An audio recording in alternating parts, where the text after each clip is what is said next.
What's up YouTube? I'm Chris from Dungeon Motorsport, and today I'm going to show you how to install a brand new O2 sensor in your 2005 to 2010 Jeep Grand Cherokee WK. And here's a quick shot of the old one, and then this is the new one that's going in. First thing you'll want to do is put your Jeep up on ramps in order to make underneath access easier. And you'll always want to make sure you are in park with the e-brake on and a chock block behind the rear tire before you get under your Jeep. The specific O2 sensor location that we are working on today is Sensor 2, Bank 2. That's the exhaust manifold line coming off the passenger side and after the catalytic converter. Bank 1 would be before the catalytic converter. You would know which one you need to change via the fault code you get from your OBD2 reader. And let's just take a quick break right now and do that and show you what you need to do in order to get that fault code. Feel free to skip ahead if you've already done that. Alright, so let's find out what this check engine light is all about.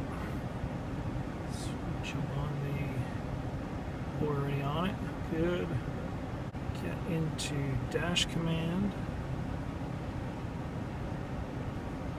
Really awesome app. You have this... Let's see if I can go down here. You have this device that you plug into your OBD2 sensor, which connects to your iPhone. Let's see, it's connected here. And you go to diagnostics,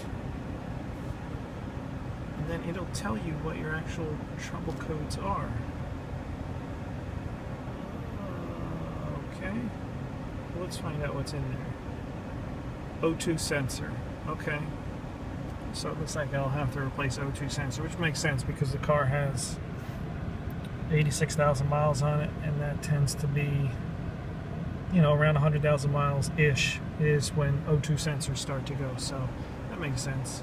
Now let's get this out of here, because if you leave it in there, it'll actually drain your battery. At least that's what they say. And here's exactly where our O2 sensor connects to the wiring harness.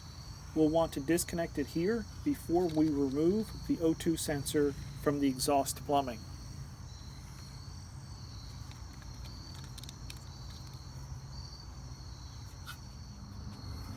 Here's the wiring disconnected.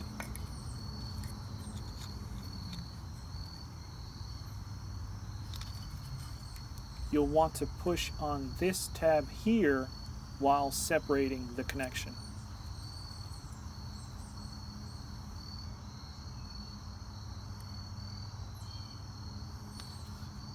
You'll need a specific O2 sensor socket in order to remove the O2 sensor. This specific socket came in a set with other O2 sensor removal tools, but I've had a lot of success with this silver one and not so much with the others.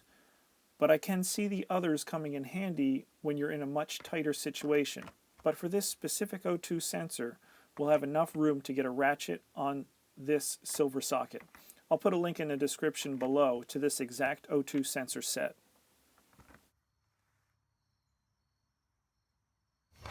Now it's time to get that socket on our O2 sensor. Note that there is a slot in the socket in order to get the wiring through it. You'll see that I used a 3/8 inch to 1/2 inch adapter on the socket in order to get a bigger breaker bar on it in order to get more torque to break this O2 sensor loose. Once loosened, you can remove the old O2 sensor.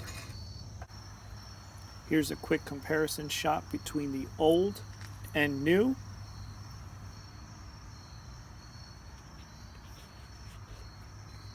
Here's a look at the connector. Make sure it is the same. That's important. This is the exact Bosch O2 sensor part number you need. Again, I will put a link in the description below. I actually bought an extra one because O2 sensors have a tendency to go bad at similar mileage. Now with your new O2 sensor, you'll want to put a little bit of anti-seize on the threads. This will make your life a whole lot easier down the road if you ever need to remove this O2 sensor again. Trust me. These Bosch O2 sensors came with their own anti-seize, so you don't have to worry about going out and getting some on your own, which was very nice of them. And here you'll see what I mean by just a tiny amount. You don't want it all over the place, but you do want it enough on the threads to make your life easier down the road. Again, just another quick comparison between the old and the new.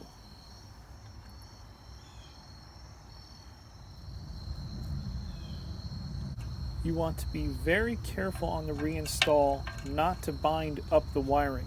Pay special attention to what's going on with the wiring as you are threading in your new O2 sensor. Once you're done hand tightening, you can carefully place your special socket on the O2 sensor, being careful to avoid damaging the wiring. Do not connect the wiring to the harness at this time. Let it hang freely.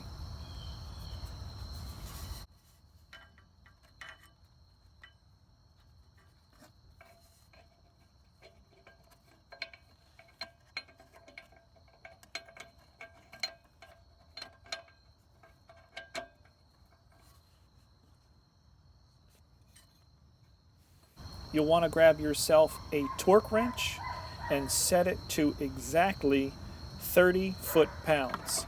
That's what we'll be tightening this new O2 sensor to.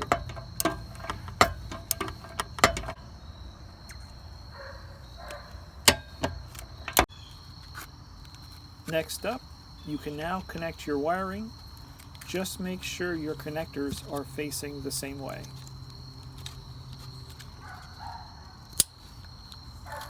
And that's it. Thanks for watching. Be sure to thumbs up this video if I helped you out, and please be sure to subscribe so I know to make more videos like this. And note that your check engine light will not go out right away. Even though you change to a new working O2 sensor, you need to give the engine a few cycles and a few miles before the light actually goes out. Be patient.